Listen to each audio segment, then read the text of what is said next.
الله، انا مش فاهم حاجه يابا. ولا عمرك هتفهم حاجه ابدا. يعني ايه؟ يعني الواد طلع مظلوم، كان مشتريها من مدني. يا مرسي.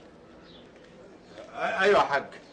يا مرسي يا مرسي. وبعدين معاك يا مرسي، احنا مش هنخلص من شغل حورين يا كيك يا مرسي. يا حاج انا قلبي عليك يا حاج. قلبك عليا ولا قلبك مليان من الواد ده؟ ها؟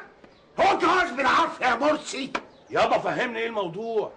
الموضوع يا سيدي ان الرئيس مرسي بيتخانق هو وصبيه على البت فاطمه، عايز يطلع الواد حرامي علشان يعايره قدامها ويقل في نظرها ويلهفها منه. عرفت يا سيدي الفوله؟ لا يا حاج الموضوع خلاص، الموضوع خلاص خلص انتهى، ويا ريت ما نسمعش عنه تاني ابدا.